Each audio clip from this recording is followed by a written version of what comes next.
皆さんこんにちは。ホームメディカルクッキングです。イライラするのが嫌と悩んでいる人いませんか？何もないのにイライラする。朝起きてもぼーっとして頭がすっきりしない。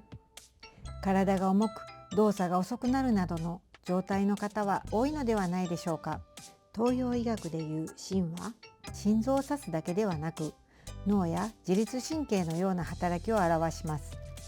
精神・意識を司り、血を作り、全身に巡らせる働きがあります。イライラしてすぐ怒ってしまう、そわそわして眠れない、やたらを夢を見るという人は、この心が弱っています。この状態を改善する方法は2つ。1つ目、自律神経を整える。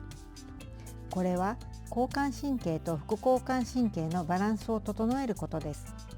夜、良い睡眠をとることで交感神経と副交感神経のバランスが整います。2つ目、血と水を補うこと。血と水を補う食材を食べる。こちらの赤の食材と陰の食材を使った食事を意識してとりましょう。そこでおすすめ、ホタテと人参のおかゆを夕食にしましょう。白いホタテは体を潤す力があります。人参は血を作る働きがあります。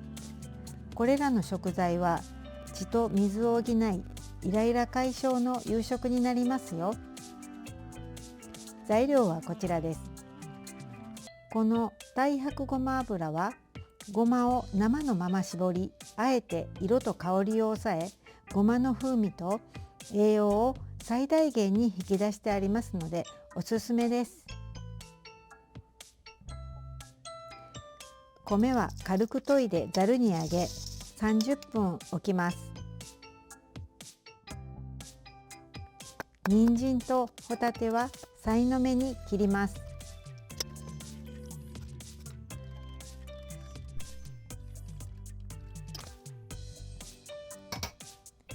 鍋にごま油と米を入れて弱火にかけ、米の周りが少し透き通るまで炒めます。米の周りが透き通ってきたら、鶏ガラスープを注ぎ、人参とホタテを入れ30分炊きます。最初は強火で、沸騰したら中火にします。水分がなくなってきたら弱火にします。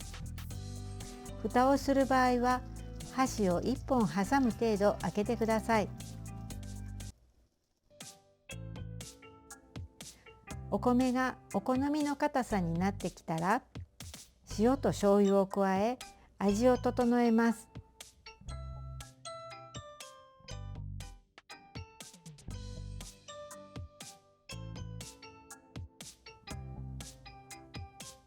これでホタテと人参のおかゆの完成です。